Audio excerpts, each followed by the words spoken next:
حياة الماعز The Goat Life، الفيلم الهندي الأكثر إثارة للجدل في الفترة الأخيرة، واللي بيناقش القضية الشائكة جدا وهي نظام الكفالة في دول الخليج. طب ليه الفيلم ده بالذات اللي أثار الجدل بالشكل ده؟ وهل الفيلم فعلا بيسيء للسعودية؟ والفيلم ليه اتعمل في التوقيت ده بالذات؟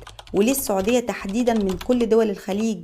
وهل تم إلغاء نظام الكفالة ده ولا لسه معمول بيه؟ كل ده وأكتر هنعرفه في فيديو النهاردة، ودي قناة دكتورة سلمى تيوب. يلا بينا نبدأ. से कोई बाहर ना जा सके अंदर से कोई هنحكي الأول قصة الفيلم ونقول بعدها بعض النقاط النقدية فيه. الفيلم فيلم درامي مأساوي مدته تقريبا 3 ساعات، بيحكي قصة حقيقية لرواية صدرت عام 2008 مقتبسة من حياة رجل هندي أمي وفقير اسمه نجيب. كان عايش حياة فقيرة في الهند، وقرر يسافر السعودية في أوائل التسعينيات عشان يوفر حياة كريمة لأسرته ولزوجته الحامل وأمه. باع كل أملاكه وراح عشان يجيب فلوس السفر، وبالفعل جاب التذكرة. وأول ما سافر السعودية اتوعد إنه هيعيش هناك حياة كريمة ويشتغل في مكان كويس وياكل أكل كويس، ويوصل المطار هناك ويتفاجئ نجيب بواقع مختلف تماما. هو لا يتكلم العربية، لا حد فاهمه ولا هو فاهم حد. وقع لسوء حظه تحت رحمة راجل سعودي زعم انه كفيله. استغل جهله وغربته، خده في عربيته على اساس ياخده للفندق عشان يبات الليلة قبل استلام وظيفته الجديدة، او هو اعتقد كده. الاحداث اتغيرت بشكل دراماتيكي جدا، حطم امال نجيب. الراجل ده خده لفندق، بس فندق من نوع خاص، خده للصحراء القاحلة. لقى نجيب نفسه مسجون في الصحراء ومجبر على العمل كراعي للماعز في صحراء واسعة في المملكة العربية السعودية. خد منه جواز السفر وسلبه حريته وحتى أدميته. صحراء شاسعة وحرارة رهيبة نهارا وبرودة قارصة ليلا، بلا هاتف أو اتصال بأحد ولا حتى بأهله. يشعر كأنه أصبح في كوكب آخر، حتى شكله تغير تماما. أرغمه كفيله المزعوم على العمل تحت ظروف قاسية جدا وغير إنسانية بالمرة، يتعامل معه كعبد مملوك له حرفيا. يتحمل نجيب كل أشكال الإساءة الجسدية والجوع والعطش، ولم يكن رفيقه ومؤنسه سوى الماعز اللي بيرعاه، لدرجة إنه كان بيسميهم بأسماء أفراد أسرته. فكر في الهروب نجيب كثيرا، لكنه كان بيتعرض للضرب المبرح في كل مرة يحاول فيها الهرب. اتمسك نجيب بالحياة وحاول التكيف مع حياته. كان بيحارب الخوف والعزلة، وكان بيفكر دايما في زوجته وابنه اللي لسه ما شافوش. كانت أفكاره دافع ليه لعدم الاستسلام والتحمل، وإنه هيجي يوم ويتلم شمله بعيلته. وبعد 3 سنين من المعاناة التي لا يتخيلها أحد، يرى نجيب أخيرا بصيص أمل. يلتقي بزميل هندي محاصر مثله، نفس الظروف القاسية. تشارك الرجلان قصص اليأس والعزلة وأصبحوا أصدقاء. صنعوا خطة للهروب من هذه الصحراء القاحلة وهذا الجحيم والعودة للوطن. قد تكون نهاية الهروب العكس، وهو الموت واختفائهم في الصحراء دون أن يعلم عنهم أحد شيئا. بتتوالى الأحداث في القصة، وبآخر الفيلم يستطيع نجيب الهرب والنجاة ويصل للمدينة بعد رحلة مليئة بالصعاب. بيلتقي هناك بمجموعة من الهنود بيساعدوه على الاستحمام وتبديل ملابسه لأول مرة منذ سنوات. يسلم نجيب نفسه للسلطات السعودية بعد ما فقد كل وثائقه، ويقضي بعض الوقت في السجن. وفي النهاية يكتشف أن الشخص اللي كان يعمل لديه لم يكن كفيله الحقيقي، بل كان قد اختطفه واستغله. بعد الإفراج عنه يعود للهند، لكن التجربة اللي مر بيها تظل محفورة في ذاكرته إلى الأبد. وبكده يبقى انتهى الفيلم. هنتكلم عن بعض النقاط النقدية في الفيلم. طبعا الفيلم فيلم هندي، فالهنود بارعين في ان هم يلعبوا على مشاعرك وعاطفتك من اول ثانية لاخر ثانية في الفيلم. ممكن البطل يموت في اول الفيلم ويصحوه تاني عادي في اخر الفيلم، ده شيء عادي جدا في الافلام الهندية. الفيلم بصراحة حاز على إشادة كبيرة جدا بسبب التمثيل الرائع والإخراج المبهر. لمس قلوب الناس حرفيا. قدر ينقل معاناة آلاف العمال المهاجرين اللي كانوا بيواجهوا نفس الظروف الغير إنسانية في الخارج بالمرة. في الحقبة الزمنية في أوائل التسعينيات كانوا مع كفيل غير سوي وغير أمين بيستعبدهم حرفيا.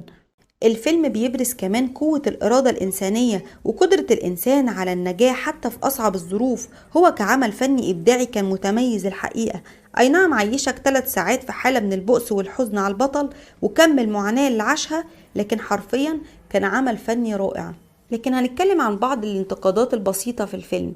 نجيب شخص سافر بلد يجهل لغته وثقافته، طبيعي كان يحصل فيه كده في أي مكان إن حد يستغل جهله، ده للأسف مش بس في السعودية. تاني نقطة، احنا بنتكلم عن نظام الكفالة، وإن الكفيل عمل وسوى وعذبه. أصلا اللي عمل معاه كده مش كفيله، ده واحد نصاب خطفه واستغل جهله واستعبده.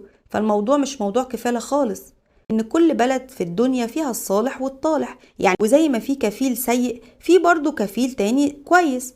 يعني الشخص السعودي المسلم اللي في آخر الفيلم هو اللي ساعد نجيب ووصله، بالرغم حالة نجيب المزرية ومعاناته. فكل مكان فيه الكويس وفيه الوحش، وما ننكرش ان فعلا حقبة التسعينيات دي كان فيها تجاوزات واستعباد لوافدين كتير، مش بس هنود، مصريين ويمنيين وبنجال، والانترنت مليان كمان بقصص كتير مؤثرة. لكن كمان في قصص كتير قوي إيجابية عن دول الخليج، زي قصة الراجل اللي عاش 40 سنة مع أسرة سعودية هناك وأكرموه آخر فترة تواجده معاهم. وكمان ملايين بيسافروا كل سنة لدول الخليج ويرجعوا لبلادهم ملوك، يجيبوا شقة وعربية ويوفروا كمان حياة كريمة لأسرهم. لكن الفيلم برضو بيدس ليك السم في العسل. يعني الإساءة مش بس للسعودية، على فكرة دي إساءة للإسلام والمسلمين. يعني تعالى يلا شوف وافد مسلم اهو راح السعودية، تحديدا بلاد الحرمين، حصل له ايه من أخوه المسلم هناك؟ تشويه صريح للإسلام. هتقولي إن مشاعرك اتحركت لهندي واحد ومعاناته؟ يعني فكرة اختيار تجربة واحدة فردية سيئة وتضخيمها بالشكل الفج ده، وانك تعيشني على مدار 3 ساعات في حالة من البؤس والحزن على البطل والمعاناة اللي بيشوفها وسط المعيز، وتخليه عن أدميته. جهلت قصص آلاف من البشر اللي بيموتوا كل يوم حرفيا من اخواتنا ربنا ينصرهم، او اضطهاد آلاف المسلمين في الهند، وعمليات القتل والتشرد المستمرة اللي يصنع عليها آلاف الأفلام زي حياة الماعز، وبرضو معاناة مسلمين الإيجور في الصين. يعني عندك قصص اضطهاد مسلمين ومسيحيين في كل مكان في العالم. اشمعنى بالذات اتكلمت عن معاناة الهنود ونظام الكفالة؟ المشكلة ان الهند هي من اكتر الدول في العالم كراهية للمسلمين، فالواحد بيبقى حريص قوي لما بيكون بيتفرج على عمل فني ليهم ويجيبوا سيرة فيه الاسلام بصراحة. لكن ليه نظام الكفالة تحديدا اللي اتكلمت عنه بعد تقريبا 16 سنة من صدور الرواية عام 2008؟ وليه السعودية تحديدا من كل دول الخليج؟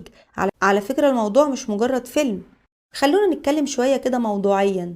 الفيلم من إنتاج نتفليكس، وهي منصة أمريكية، والسعودية هي المتحكم الأول في أسعار النفط عالميا، وده متمثل في زعامتها لمنظمة أوبك بلس. بعد الحرب الروسية الأوكرانية زادت العلاقات توتر بين أمريكا والسعودية، لأن السعودية رفضت رفع إنتاجها النفطي. ده ليه 3 تأثيرات مهمة جدا. الأول والتاني شفناهم، اللي هو ارتفاع جنوني في أسعار كل السلع، ودعم مالي مباشر للجانب الروسي في حربه على أوكرانيا. أما الثالث اللي ضر مصلحة أمريكا، وهي شركات النفط الصخري اللي شبه اتدمرت بالقارات السعودية. هتقولي طب الغرب هيستفيد ايه من حتة فيلم يعني يشوه بيه السعودية؟ هقولك هيضرب أهم ملف بتستخدمه المملكة الفترة الأخيرة، وهو ملف السياحة لرؤية السعودية 2030، واللي هدفها تنويع مصادر الدخل السعودي، ونقل السعودية من دولة بتعتمد بشكل أساسي على النفط كمصدر للدخل بجانب السياحة الدينية حج وعمرة، لدولة متعددة المصادر. وده اللي بيقوده بالفعل صندوق الاستثمار السعودي، رابع أكبر صندوق سيادي في العالم بثروة تجاوز $1,000,000,000. فبالبلدي كده هتلوي دراعي في ملف النفط، هضرب لك مشروعك ورؤيتك لتطوير بلدك وتعديد مصادر دخلك. طب اشمعنى الوقت ده تحديدا اللي نزل فيه الفيلم؟ هقولك لأن السعودية في مارس اللي فات قررت بصفتها زعيم لمنظمة أوبك بلس خفض إنتاج النفط لحد الربع الثاني من العام، فيما معناه اضربوا دماغكم في الحيط. فدلوقتي الغرب عايزين يردوا.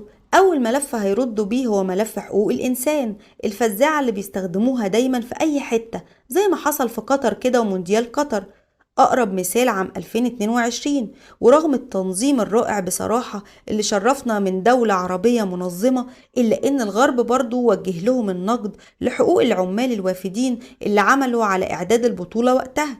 أيوة جينا للمونديال بقى. هيقام فين بقى عام 2034؟ هيقام في السعودية بإذن الله، والتاني مرة هيقام في دولة عربية. وده ملف من أهم الملفات اللي هتستخدمها السعودية للتقديم على ملف السياحة عندها داخل الرؤية، وعليه فإحنا نشغل فزاعة حقوق الإنسان المعتادة في محاولة للضغط على الفيفا لسحب التنظيم من السعودية، زي ما فضلوا يعملوا مع قطر لحد قبل المونديال بشهور. القصة مش قصة مونديال برضو، القصة قصة سياحة بتضرب رؤية مستقبلية لدولة عربية مسلمة عايزة تنهض وسط تفكك لدول عربية تانية. فاللعبة لعبة مصالح، لا هي حقوق عمال ولا حقوق إنسان ولا حتى هنود. هتقولي طب انت شايفة اللي بيحصل في السعودية ده من ترفيه وحفلات في بلاد الحرمين ده صح؟ هقولك أنا ماليش أنتقد دولة بشعبها، كل بلد حرة في تصرفاتها، احنا بنعرض وجهات النظر ونظرة الغرب لينا كلنا كعرب مسلمين. والهدف ايه من الأعمال الفنية اللي بتدس ليك السم في العسل وبتكون ليها أغراض ومصالح تانية خالص، وكل حاجة عندهم وقتها مهم. خد بالك، هم حاولوا يعملوا عمل فني يقدم نوع من العنصرية عشان كل بلد من الدول العربية تقول احنا رحنا السعودية، الكفيل عمل معانا كده. تلاقي المصريين يشتموا، تلاقي الكويت يشتموا، تلاقي قطر، الامارات، كل الدول تشتم في بعض عن نظام الكفالة. كل واحد قابل معاناة او مشكلة ما يبتدي يقول مشكلته، ومن هنا تحصل العنصرية والكراهية والتفكك بين الدول العربية. فاحنا مش عايزين نوصلهم للي هم عايزينه. احنا عمل فني كويس مفيش مشكلة ناخده كعمل فني منفصل، لكن الفيلم لا، الفيلم كبير وليه معنى كبير قوي على فكرة.